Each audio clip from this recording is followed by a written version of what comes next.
Order. Questions to the Prime Minister. Caroline Lucas.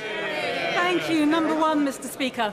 The Prime Minister. Thank you, Mr. Speaker, and I'm sure that the whole House would like to join me in wishing people across the United Kingdom and indeed the whole world a very happy St Andrew's Day.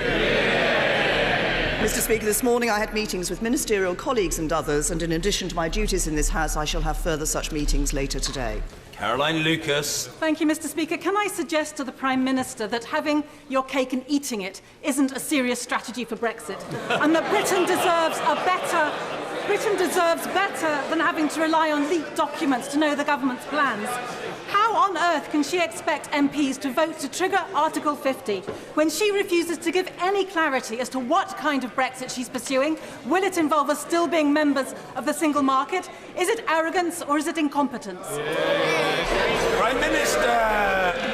I've answered this question many times in this House, and I can assure the honourable lady.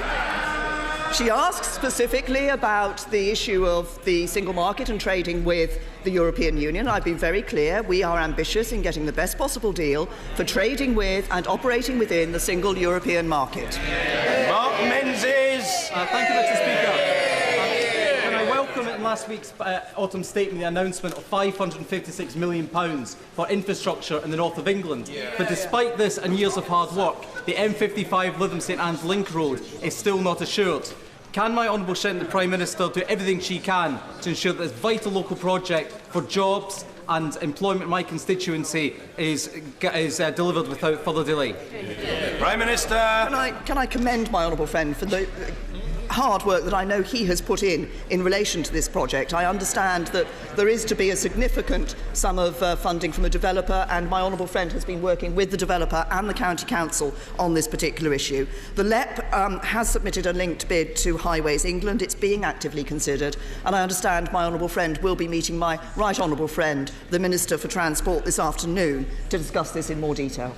Jeremy Corbyn. Thank you, Mr. Speaker. Can I join the Prime Minister in wishing everyone a very happy St Andrew's Day, wherever they're celebrating it all around the world? Last week, Mr. Speaker, the autumn statement revealed the abject failure of this government's economic strategy. Economic growth was revised down, wage growth was revised down, business investment was revised down, borrowing and debt revised up yet again. Surely now the Prime Minister accepts her predecessor's long-term economic plan was actually a failure. Prime Minister. I'll give the right honourable gentleman some facts. The IMF says that this will be the fastest growing advanced economy in the world this year. Unemployment is down. We have record numbers of people in employment, and we have companies like Nissan, Jaguar Land Rover, Honda, Arm, Google, Facebook, Apple investing in the UK, securing jobs here in the United Kingdom. That's what a good economic plan does. They did tell us that the deficit would be eradicated by 2015. This was then advanced to 2020, and now it's been advanced to whenever in the future. But since she quotes the Institute of Fiscal Studies, I think she's been a little bit selective, because they also went on to say that the prospect for workers over the next 6 years was, and I quote, dreadful, and went on to say, creating, and I quote, the worst decade for living standards since the last war, and probably since the 1920s. Isn't it fair to say that those just getting by are suffering all the pain for no gain? Prime Minister. I have to say to the right honourable gentleman, I think given that he can't differentiate between the IMF and the IFS, it's probably a good job he's sitting there and I'm standing here.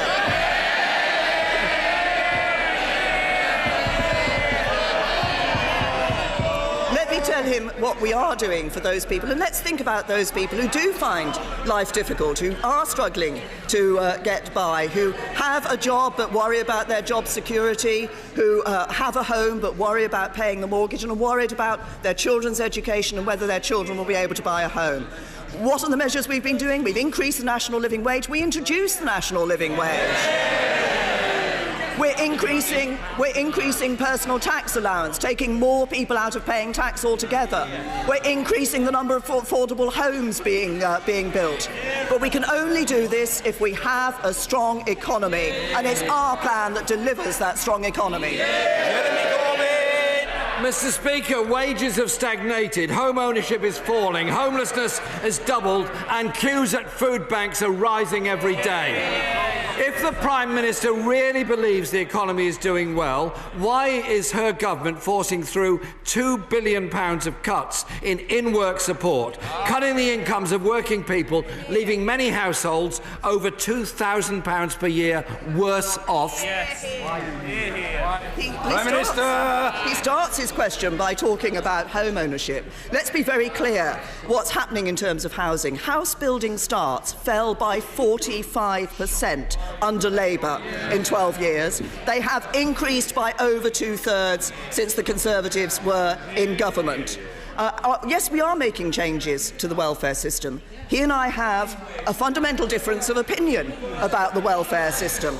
I think what is important in the welfare system is that we remember those who are benefiting from it and we remember those who are paying for it. The universal credit system is there to ensure that people, that work will always pay for people. I believe in a welfare system that does help people to get into work, that does encourage people into the workplace. He believes in a welfare system where people are able to live on benefits. Jeremy Corbyn! Speaker, the last Labour government took 800,000 children out of poverty.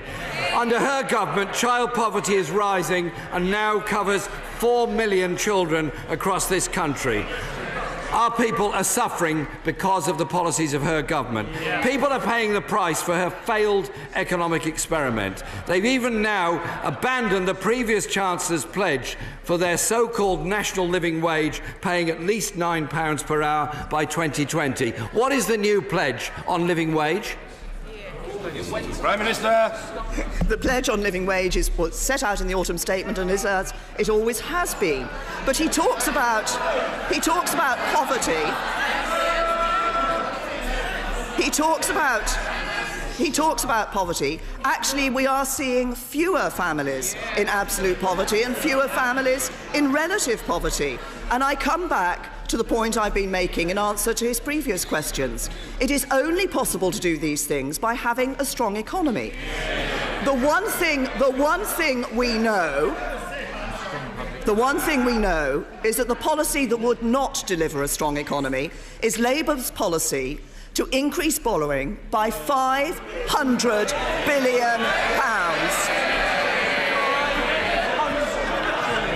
Increase borrowing by £500 billion. He talks about the impact of people in work. Let me remind him what the former Shadow Treasury Minister said. Labour's policy to increase borrowing would lead to double the income tax, double council tax, double VAT and double national insurance. That won't help anybody who's in the workplace and just about managing. Entirely sure where the government's credibility lies on borrowing, since they're borrowing even more. The deficit is increasing and people are suffering.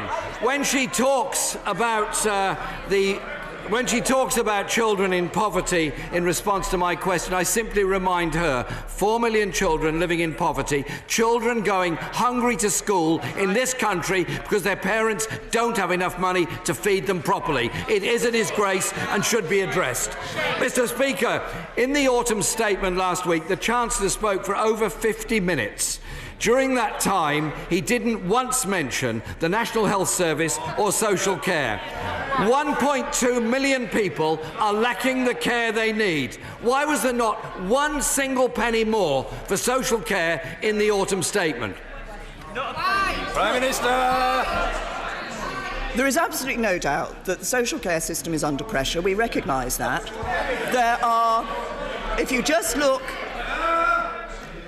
at the fact that there are 1 million more people aged over 65 today than there were in 2010, we see the sort of pressures on the social care system. But that's why the government has already acted to put more money into the social care system.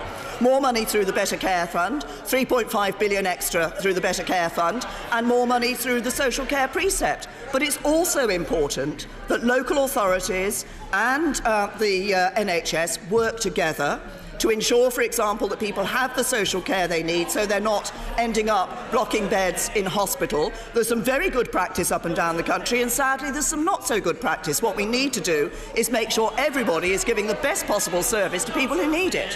Jeremy Corbyn. There's a tragic parallel going on between an underfunded NHS and an underfunded social care system all over the country.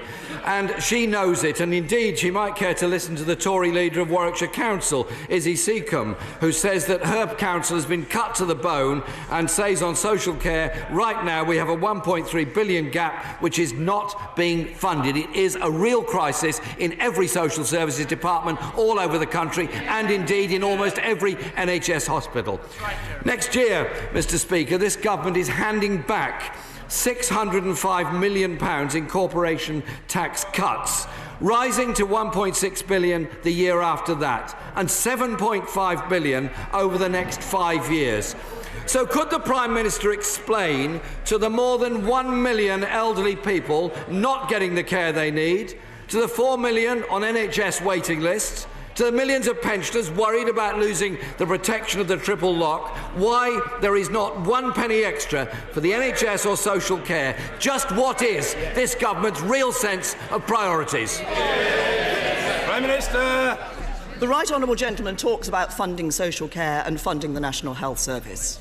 £3.8 billion extra is going into the National Health Service this year. Under Labour's plans, we would have seen £1.3 billion less going into the National Health Service. Social care funding is going up under this government. At the last election, the Shadow Chancellor, lately of Strictly fame, said local authorities would get not a penny more. Conservatives putting money into the NHS and social care, Labour would deny it.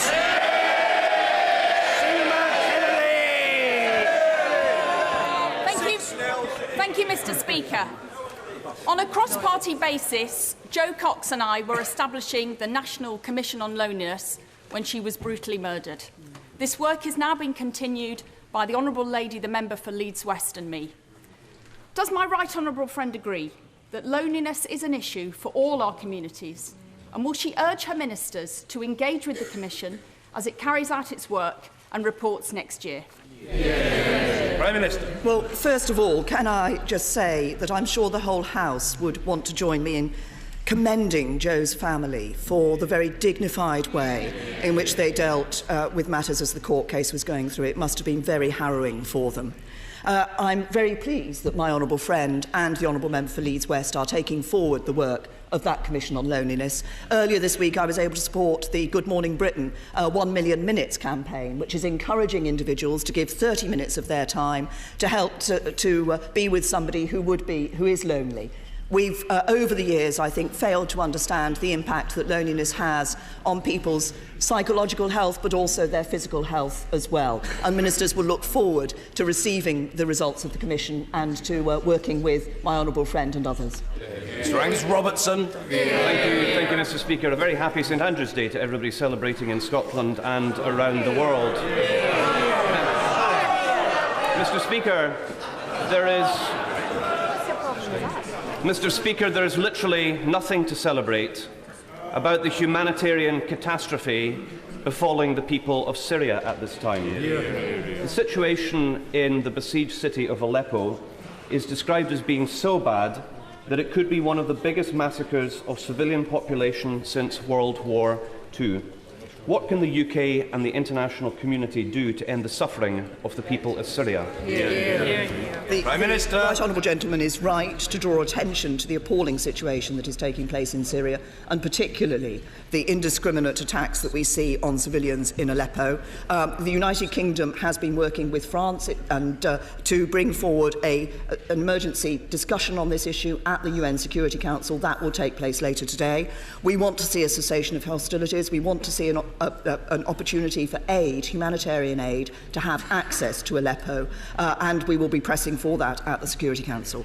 Angus Robertson. Speaker, it is extremely welcome that the discussions are taking place in the United Nations, and we wish success to all of those who are supporting a humanitarian solution to the crisis there. However, things are so bad that the agencies are saying that in Aleppo the situation is so bad that it is descending into hell.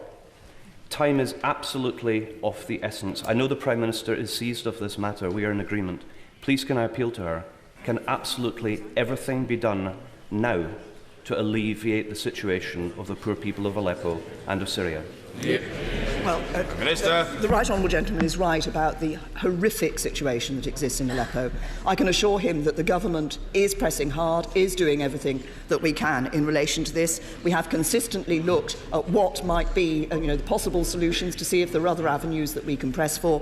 I think the Security Council debate is very important, and there's an important message to send to Russia, that they actually use their influence with the Assad regime to stop these appalling atrocities in Aleppo and let humanitarian aid through. Fiona Bruce. Comments this week by the Equalities Commissioner not to be worried about talking about Christmas at work were important. Important because many Christians are now worried, even fearful, about mentioning their faith in public. So would the Prime Minister join me in welcoming the recent Lawyers Christian Fellowship publication Speak Up, which confirms that in our country today the legal rights of freedom of religion and freedom of speech to speak about one's faith responsibly, respectfully and without fear are as strong today as ever. Prime Minister. My honourable friend raises an important issue which matters to both her and me. And I think that the phrase that was used by the Lawyers Christian Fellowship was the jealously guarded principle of that ability to speak freely, as she says, respectfully and responsibly about one's religion. I'm happy to welcome the publication of this report and its findings. Of course, we're now into the season of Advent, and we have a very strong tradition in this country of religious tolerance and freedom of speech, and our Christian heritage is something we can all be proud of. And I'm sure we would all want to ensure that people at work do feel able to speak about their faith and also feel able to speak quite freely about Christmas. Chris Bryant. 30 years ago, I conducted my first funeral as a young curate. It was for a young teenage boy who was an enormous fan of Paul Simon. So as the crematorium curtains closed, we listened to the sound of silence, and many people cried. The average cost of a child's funeral today is £3,675. Some councils don't charge anything, some do charge a lot. And the social fund is means tested. So will the Prime Minister, I ask again, please listen to the words of my honourable friend for Swansea East, sign up to her campaign and put an end to both the means testing and the postcode lottery, so that no parents, when they lose a child, have to have the fear of hardship as well as the grief. Prime Minister.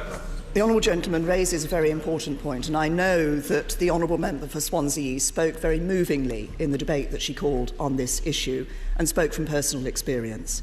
And I'm sure that I don't think anybody who hasn't been through the death of a child can possibly understand the pain that brings, not just immediately, but actually thereafter as they see others grow up and their child not growing up.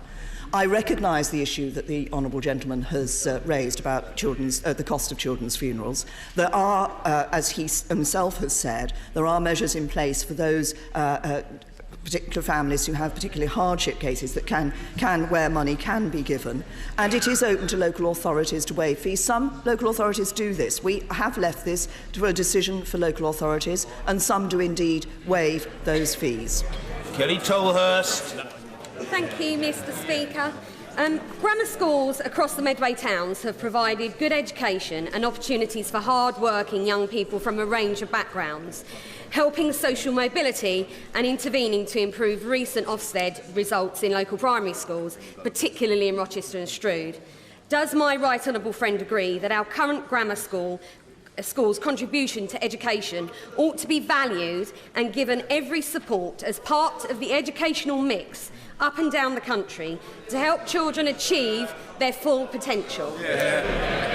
Well, I agree with my honourable friend. I believe the figure is that there are now nearly 11,000 more children in good and outstanding schools in my honourable friend's area than there were in 2010. We want to provide a good school place for every child. She references the good work being done by grammar schools in her area to improve the quality of education in primary schools. It's exactly one of the issues we're looking at in our consultation that we're doing on education.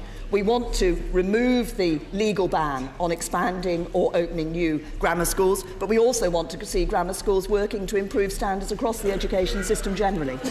Margaret Greenwood. Thank you, Mr. Speaker. The SDP for Cheshire and Merseyside aims to develop accountable care organisations. This is a model from America where they're used to deliver private, insurance-based healthcare. Can the Prime Minister assure me that they won't be used as a means to introduce insurance-based private healthcare into the NHS? Prime Minister. What the STPs are about is about people in a local area determining the shape of health services in that local area in terms of delivering the best service for local people. That's what those are about. Obviously, every area will be looking very closely at the plans that are being brought forward. What is important, I think, is that we do see in those STPs increasingly health services working with local authorities to ensure that they are providing the right holistic level of care for people in their area. Claire Perry. Minister leads us towards a smart and smooth Brexit, as I like to call it, a Smexit. I am sure that she shares my view that the flexibility of Britain's labour market is one of this country's great strengths. However, she will be aware that the growth of new business models as part of the so-called gig economy is causing real concern that employment rights could be eroded. And indeed, the news that Uber is seeking a licence to operate in my constituency has left local people concerned about what their jobs could look like in the future. What reassurances can the Prime Minister give to me and my constituents that the government is working to make sure employment rights and employment regulations will keep pace with this sort of innovation? Well, as I mentioned earlier, we have seen a significant rise in the number of people in employment in this country, and that's because we've got the strong economy we have. But I recognise that employment and types of employment are changing. Technology is the driver in many of those cases. That's why I've asked the Chief Executive of the RSA, Matthew Taylor, to do a report, a review of modern employment practices, so we can ensure that the legislative framework is absolutely the right one as we go ahead for the economy of the future and the jobs of the future. And I think this shows that actually it is now the Conservative Party that is the party of working people. Stephen Timms. Mr. Timms. Mr. Timms. Thank you, Mr. Speaker. The Conservative election manifesto promised to halve the disability employment gap by 2020. Ministers justified their plan to cut the benefit from next April by promising to recycle some of the savings into improving employment support for benefit claimants. It's now become apparent that funding for employment support is not being increased, it's being cut. The target date for halving that gap, 2020, has been completely abandoned. Surely the only honourable course now is for the government to abandon the benefit cut as well. Prime Minister. I'm very pleased to say that over the last 3 years, nearly 600,000 more disabled people have got into the workplace. I think that's very important. Of course, we want to ensure that all those disabled people who are able to get into work are given the support needed to do that. That is why we have been ensuring not just that this is about benefits, but also it's about the support package in total that people are given. They do have individual support through the personal independence payment for the particular long-term costs that they have incurred incurred by their disability, but also it's a support package that is provided to people on the work group in ESA that enables them to get into work. More than nearly 600,000 people, more disabled people in work. That is something the Right Honourable Gentleman should be celebrating. Peter Lilly.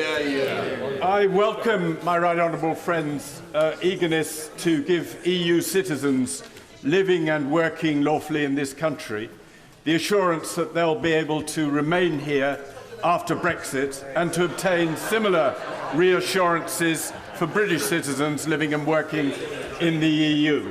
Does she therefore share my disappointment that Mr Juncker, in response to a letter from 80 members of this House to resolve this issue speedily, has intransigently put EU processes ahead of common humanity?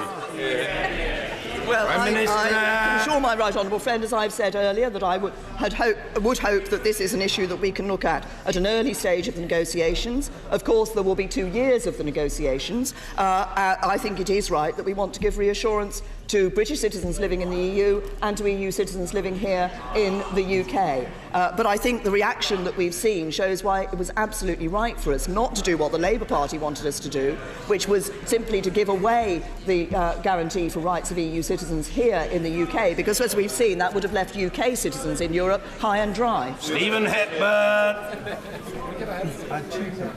I know the Prime Minister has handed happy briefs to read out, but can I tell her she's been wrong on the National Health Service for weeks now? If she came to South Tyneside Hospital, she would see services closing. She would see patients worried. She would see staff demoralised. So when is she going to get a grip of those bean counters who are committing criminal damage to the people's cherished service in her name? Prime Minister.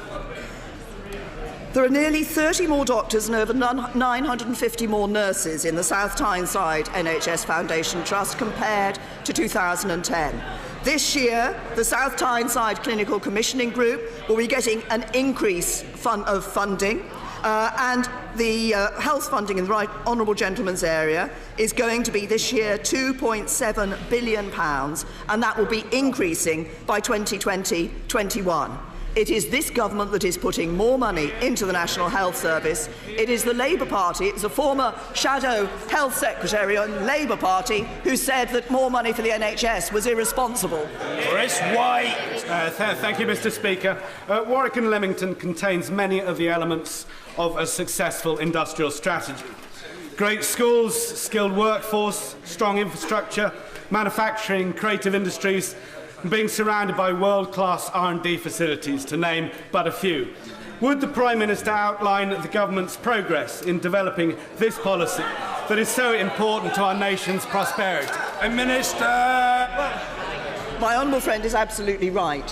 What he says about his own constituency and the Midlands Engine in relation to the development of jobs and for the strong economy of the future. That's why we will be developing the industrial strategy for the whole of the United Kingdom. That is an important part of the government's plan for the future. That is looking at issues like infrastructure, like skills, ensuring that we can build on the best and encourage the growth that we need for the economy of the future. And the Midlands Engine and the part of the country that my honourable friend represents will be an important part of that growth for the future. Kirsten Oswald. Guests from the Hyderabad Diocese have twice been refused visas to visit the Church of Scotland Presbytery of Glasgow in a twinning initiative, with the suggestion the visit was not genuine despite correct paperwork and the church bearing costs. When I raised this with the Leader of the House, he spoke about a need for people to return home after visits. Then the Immigration Minister told me in a patronising letter how to apply for a visa. Can the Prime Minister tell the Church why their visitors are not welcome and what messages she thinks this sends to our faith communities? Well, I say to the Honourable Lady that we have a very clear visa system. Decisions are taken according to the rules in that visa system. But as she will have seen, the Home Secretary has heard the comments that she makes, and I suggest if she sends the details into the Home Secretary will look at that case. Suella Fernandez. Once the will of the British people and indeed the residents of Fareham is delivered to break free from the shackles of the European Union, does my right right honourable friend agree that Britain stands to benefit from the fantastic opportunity to forge new trade deals with countries like India and the USA? And will she meet with members of the Legatum Institute's Special Trade Commission and me, who projected a 50% increase in global world product in 15 years as a result of Brexit, enabling trade to really boost jobs, growth and hope?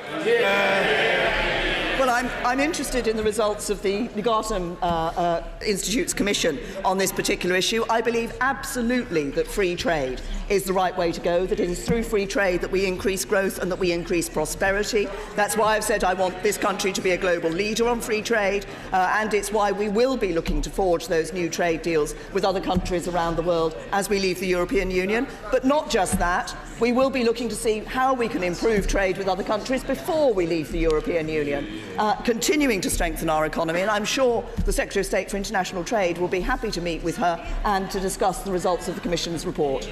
Order. In warmly welcoming the Honourable Member for Blythe Valley back to his place, I call Mr Ronnie Campbell. Thank you, Mr Speaker. I'll be able to tell you better next week when I meet my consultant. Can I ask the Prime Minister what plans she has to make super economic zones? And I say that in the knowledge of knowing that the Blythe Estuary was given an economic zone by the last Chancellor, the Tory Chancellor, as we have acres and acres of land on that river, and I hope that it's in our mind. Prime Minister. Can I join the Speaker and others in welcoming the Honourable Gentleman to his place? It's good to see him back in his usual position, and I wish him all the very best. Can I say that as part of our industrial strategy, of course, we're looking around the country to make sure that we can see where there are opportunities for economic growth and how we can encourage those opportunities to be taken up. And what is important is that I want to see economic growth and prosperity being spread across the whole country so that we do see an economy that works for everyone. Stuart Andrew. Thank you, Mr Speaker. The digital and creative industry is an important part of the UK economy, and Leeds is an important hub in this sector. In welcoming the £1 billion investment into better broadband in the autumn statement, can I urge my right honourable friend to ensure that Yorkshire gets its fair share so that we can build on this success and make Leeds the capital of this industry? Prime Minister. I'm sure, my honourable friend, that I recognise the role that is played by the creative and digital industries in our economy, and I also recognise the excellent example of the vibrance that those can bring to the economy, as he says, that takes place in Leeds. I am pleased that we are able to invest a further £1 billion in gold-stranded broadband. That will bring better connections to 2 million more homes and businesses, and I can assure him that I'm sure that Yorkshire will have a very central role to play in this. David Lammy. Yesterday, the Prime Minister's government published a green paper on corporate governance, emphasising the importance of gender and race diversity, and I congratulate her for that. But why then has her Secretary of State for Culture, Media and Sport blocked the appointment of a black woman to the Channel 4 board? Does she think there isn't a woman or a black person in the country worthy of being on the board of Channel 4? Prime Minister. I'm thank the honourable gentleman for the welcome that he has given to the corporate governance paper that we have produced, which of course covers a great deal more than simply issues of gender and diversity in corporate governance and on corporate boards. I'm not aware of the particular case that he has referred. All I would do is say this to him, that in looking at public appointments, a very careful process is undertaken to ensure that people who are appointed have the skill set and the requirements needed to play the role that is being required. I will look into the issue that he has raised, but I have to say to him that this is always a question of the right person for the job, and issues around the sort of question that he has raised don't come into it. It's about who is right for the job. Mr. Michael Tomlinson. Thank you, Mr. Speaker. Mr. Donald Tusk's response to my letter on reciprocal rights has already been mentioned. Can I congratulate the Prime Minister on her work with individual member states in this important matter? But does she share our disappointment? And will she join me in calling for this important matter to be raised in 2 weeks' time at the next European Council meeting? Prime Minister. I say to my honourable friend, I recognise the concern that he has and that other members of the House have on this particular issue of the rights of EU citizens and UK citizens, variously living here in the UK and in the other member states of the European Union. I hope this is something that we will be able to address at an early stage. But of course, the negotiations, we haven't yet triggered Article 50. The negotiations will have up to 2 years to run, as the Lisbon Treaty sets out. And as I say, I hope that we'll be able to address this at an early stage to give people the reassurance that they need. How about Al? Lost her niece Julie, believed to be unlawfully killed in Eilat, Israel. A year ago, her predecessor was good enough to give me support, as was the FCO. But after a year of writing letters, meetings and putting pressure on the Israeli authorities, the family are no closer to having justice for Julie. Will she meet with me and my constituent to understand what further pressure can be put on so that the family can get answers and understand who brought this terrible crime against their family member? Well, I understand the concern both that the honourable member rightly shows for her constituent and obviously the deep concern that her constituent has to find out what happened in this terrible tragedy. I understand that the Minister at the Foreign Office is actively working on this question, and of course I think I will ask him to respond to the Honourable Lady and to meet with her to discuss what more can be done and to set out exactly what the Foreign Office is doing on this issue. Order.